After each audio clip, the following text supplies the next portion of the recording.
psychological factors associated with chronic pain in 15 minutes. And so it's gonna, so we're going to do an overview, but I wanted to hit a couple of things. And I know as for those providers out in the trenches, you already know much of this, that, you know, pain is, of course, a biopsychosocial experience. But I think this slide is useful just as a reminder about two things. One, in the center of that slide is that pain and suffering often go together, and we need to remind ourselves of that. For even in this case we had today, you know, this guy, I think when we think about his pain, that when you talk about depression and poor sleep, there's a lot of suffering associated with that.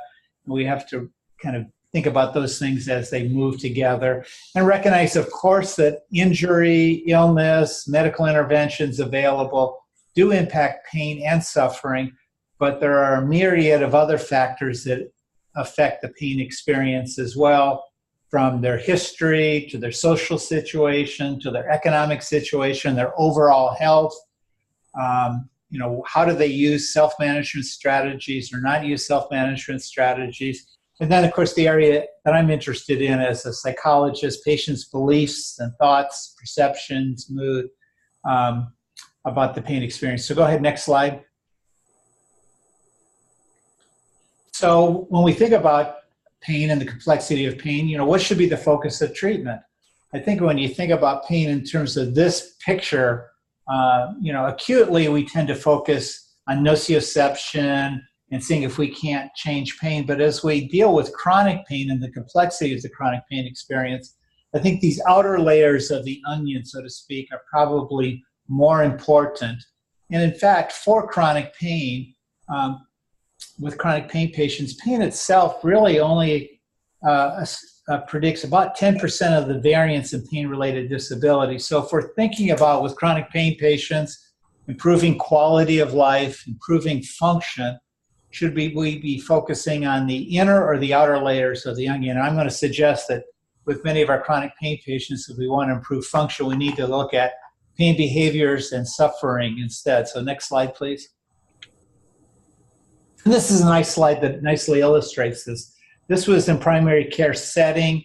This looked at people with an acute injury and looked at physical exam measures at the time of injury, looked at multiple measures, and also they did a nice job assessing for psychological distress at the time of injury. And they followed these patients out a year. And what they found was that the physical exam variables accounted for little or no of the functional disability at 1 year. You know, a little bit of, if they had a positive straight leg raising, accounted for about 7% of the variance in disability. But psychological variables accounted for about 60% of the disability observed. And one particular psychological variable, what they call pain-related catastrophizing, accounted for a huge percentage of that, nearly 50% of the 60% of disability. And the important thing I want to emphasize here is that this pain-related distress was present early on. So this wasn't pain-related distress because I've been hurting for a year or a year and a half. This was pain-related distress that was present early on, and that's the importance when we look at patients and we see them acutely, and recognizing that psychological variables can be really important in the course of treatment. Next slide, please.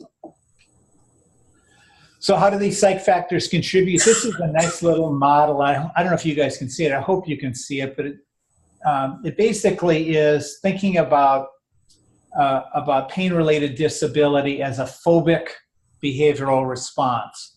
That after an injury, you have pain, and you can go in two directions, just like when you've been exposed to other sort of trauma, like a car accident, or you know, your kid was bitten by a dog.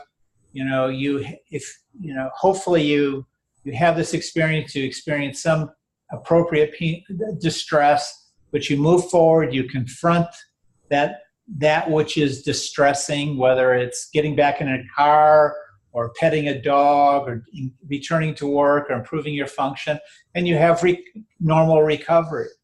But for a subset of patients, the ones that we see typically here, you see a pattern of spiraling down of pain-related catastrophizing, leading to fear of doing activities, strong avoidance behaviors, which contribute to disuse syndromes, weakness, perceptions of disability, depressed mood, all of which worsen the pain experience. So this is called a fear avoidance model. Other people might call it a cognitive behavioral model of understanding pain-related disability, where we look at patients' beliefs, behaviors, and emotions and try to intervene in that circle to break the cycle. Next slide, please. So how important are fear avoidance beliefs? This is a study done by Gordon Waddell, the Scottish orthopedic surgeon and pain researcher, who looked at the relationship between various aspects of pain versus fear avoidance beliefs. And while patients will tell you, and I'm sure your patient will tell you that I can't do these things because it hurts. If you actually look at the data, pain itself accounts for relatively little disability in activity, and for injured workers, relatively low disability in work loss. Instead, patients' fear of engaging activities are much stronger predictors of doing activity. And if we were able to change fear avoidance beliefs, we're going to do a much better job in improving function. So when we look at this slide, the question you'd have to ask yourself is, if I want to improve this person's function, should I go after pain and try to reduce pain and assume function is going to get better, or should I address their fear of engaging in activities, which is more likely to improve their functional capability? And I would suggest, this slide suggests we should look at the fear avoidance beliefs. Next slide, please. So what are pain-related beliefs? This is pain catastrophizing. This is a really important construct in chronic pain. So as a third-year medical student, and as you go and rotate through primary care, you'll see this more and more and more, this idea of what patients are telling themselves, this idea of catastrophizing, which is rumination, magnification, or helplessness are kind of the underlying themes. You know, I worry all the time about whether it ends. It's awful. It's overwhelming. I can't stand it. We did a study a couple of years ago where we looked at one pain catastrophizing belief. I think it's terrible and never will get better, and found that patients who strongly endorsed that belief were highly at risk of opioid misuse. So asking one simple question about pain-related catastrophizing told us something very, very important about opioid misuse risk. Next slide, please. So go ahead, next slide. So pain-related catastrophizing is one of those variables that just is important across the domain when you think about chronic pain. Pain-related catastrophizing is associated with much higher levels of pain intensity. The more catastrophizing you are, the higher the pain. Not surprisingly associated with generalized psychological distress. Catastrophizers are more depressed, they're more angry, they're more distressed. Catastrophizers use much more opioids than non-catastrophizers. They use the healthcare system more, not surprisingly. And high levels of catastrophizing have also been associated with increased opioid craving, which suggests in some ways that opioids may be used to not just treat the sensory aspects of pain, but rather treating the emotional aspects of pain as well, the catastrophizing, the stress. Next slide, please. So, you know, in that cognitive behavioral model of pain, we talked about catastrophizing, we talked about fear. The other big variable besides catastrophizing is depression. And those are probably the two big variables that you need to think about when you see chronic pain patients. You know, chronic pain patients, the prevalence of depression is really high. You know, up to 65%. In our setting, is probably higher than that. Primary care, it's probably 40 to 60%, with about half of those patients presenting with severe depressive symptoms. We know depression is important in that it helps contribute to that transition from acute to chronic pain. We know depressed patients who have work injuries and chronic pain have longer periods of disability. They have poorer outcome. Post-operatively, we know that patients that have depression have higher pain than non-depressed patients, poor outcome, increased use of opioids. And we did a study a number of years ago where we looked at injured workers that were treated in a chronic pain rehabilitation program. And what we found was one of the strongest predictors of whether patients return to work after completing rehab was not their pain level. In fact, their pain level told us relatively little about whether they went back to work or not, but rather their discharge level of depression. For those patients that continue to report clinically significant depression at the end of a 4 or 6 week rehab program, despite our interventions, essentially none of those patients return to work. So failure to address depression in this population is a huge barrier to improving function. It should be, a primary goal. And I might suggest that a primary goal even over pain when we think about a chronic pain population. Next slide, please. Depression also predicts poor response to opioids. So this was chronic pain patients followed for 6 months. High depressed patients obviously improved less with chronic pain. They had higher rates of opioid misuse. Again, not surprising when you think about it, because for many chronic pain patients, opioids are a way to self-medicate negative mood symptoms, and they tended to have more severe side effects associated with morphine. So depression, tended to be associated with poor response to opioids. Next slide. Sorry. That's right. And while depression is associated with poor response to opioids, being depressed is actually a really strong predictor of being prescribed opioids. So this was in a VA setting, and looked at patients who had chronic pain, and looked at who got opioids and who was prescribed a nonsteroidal anti-inflammatory. And if you had depression, you were 8 times more likely to be prescribed an opioid than a non-steroidal anti-inflammatory. So depression not only, I guess as you look down, you can also see if you have a personality disorder, you're 18 times more likely to be prescribed an opioid than an NSAID. And the reason I have that slide up there is just a reminder sometimes we are giving medications, in particular opioids, to patients that already have a lot of factors that are contributing to disability, and these things may be further contributing to disability. Next slide. So screening for depression, go ahead, next slide. Go ahead, next slide. Next slide. Okay, there you go. So, there's lots of ways to assess for depression. You can see a psychologist, you can say psychiatrist, you can give them, really long inventories. The data suggests really you can ask 2 questions, and with some high degree of reliability in terms of assessing for clinically significant depression, which is, over the past 2 weeks, have you felt depressed or hopeless or down? Or the past 2 weeks, have you had a loss of interest or pleasure in doing things? And that's, those are items from the PHQ-2, or just ask the questions, and that tells you something really important. So sometimes it's not complicated to assess for some of these psychological variables like catastrophizing or depression. Next slide. So cognitive behavior therapy. Go ahead, just click down. Let's open up the whole thing. One more, I think. Okay, great. So I'm a clinical psychologist, cognitive behavior therapist, but people that are working in primary care are also doing CBT,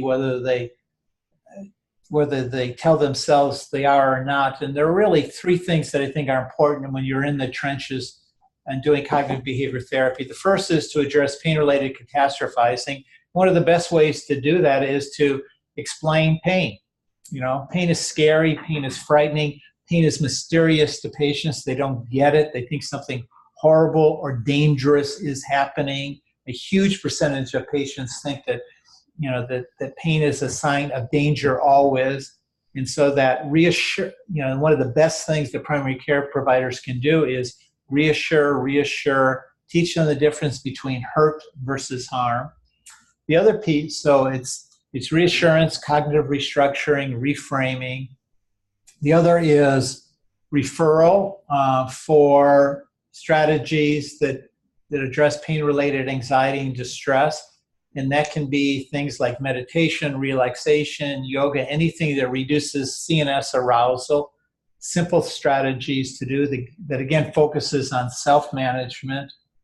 And the third piece is getting them going again. And one of the challenges we have, and I think you guys do in primary care, is all your patients have had physical therapy and it either didn't help or made them worse. And when you come in and say, well, I'm going to send you to physical therapy, they're already putting their hands up and said, been there, done that, failed. And that can be a real challenge. And so if you can't get them to go to physical therapy, one of the things you can do is just get them doing some activity planning with you. And one of the things that I do and we do with patients is just have them plan a pleasurable activity every day and write it down on a piece of paper. So, especially with an 81-year-old, what's realistic, And I think it's really unrealistic to think you're sending an 81-year-old to physical therapy to treat their pain. If I was going to send an 81-year-old to physical therapy, I would tell them before they went, this is not to treat your pain. This is to help you function better. And I don't want you to evaluate the efficacy of physical therapy based on a 0 to 10 pain score, but I want you to evaluate physical therapy based on, are you able to stand longer, walk longer, get in and out of the chair and move better? Are you stronger? Do you have more endurance for activity? And I think that's really important when you send people to physical therapy, especially chronic pain patients. I'm sorry, our chronic pain patients, their pain levels don't change in physical therapy in my experience. And if they use 0 to 10 as the metric of it's helping, they're going to fail. So I think having an agreed upon dependent measure, which is, I want you to be stronger. I want you to have some more flexibility. I want you to be able to move better. I want you to have increased duration for activity. Then you have a dependent measure that's more likely to be successful, and you're going to deal with less resistance. But again, you can do that without sending them to physical therapy by just giving them, I used to have them write down an activity that you're going to do tomorrow. So I always have them do it the night before for the next day. For two reasons. One, I want that 81-year-old guy, when he goes to bed at night, to have something to look forward to the next morning when he gets up. When he gets up in the morning, to have something on his agenda that he's going to do. And I tell patients, I don't care if it's a 5-minute activity or a 5-hour activity. I don't care if it's something you do alone, with family, or with friends. The most important thing I want them to do is start re-engaging and doing something. And sometimes I have them write it down, and oftentimes I have them write down their mood before and after doing the activity. So I ask them to just rate their mood 0 to 10 from worst to best, before and after, because one of the things I want them to realize is when they do those things that they feel better. And notice I didn't have them rate their pain, because I don't think that's going to change their pain, but it may improve their quality of life. And I think, is there another slide? I don't know. That may be at the end. Oh, yeah. Key points, catastrophizing and depression. Those are kind of the two takeaway constructs I want you to think of when you think about chronic pain patients. They're both risk factors for bad outcome, but they're also really important targets for people working in primary care to change. And I think those are, the nice thing about those as opposed to pain oftentimes is they're amenable to change. They do change with intervention, and sometimes with relatively brief intervention. And I'm done. That was quick. That was excellent. Thank you. You're welcome. Does anybody have any questions? I have one. From your perspective as a psychologist, we were talking this morning in our staff meeting about the DVPRS, and our behavioral health person kind of challenged that and said that she doesn't want us, she didn't like the way the question was asked, that, is pain affecting your mood? Because there is so much of an aspect of mood affecting pain. Do you have any issues with the DVPRS, or are you using it? We are using it, and I think your behavioral health specialist is correct that, and I think it's important to say that the pain and depression or pain and mood, it's bidirectional. It's a bidirectional relationship that pain affects mood and mood affects pain. And I think it's reasonable to, when she talks to, or he talks to them, to look at it from both directions. I don't have a problem with pain affecting, with the way the question is worded, which is, does pain affect your mood, correct? Is that how it's worded? Yeah. Because, I mean, that's how patients think about it. Patients will say, most patients will say, you know, I was great, and it makes me depressed. And if you say your depression affects pain, you end up with dealing with a lot of resistance from patients anyhow.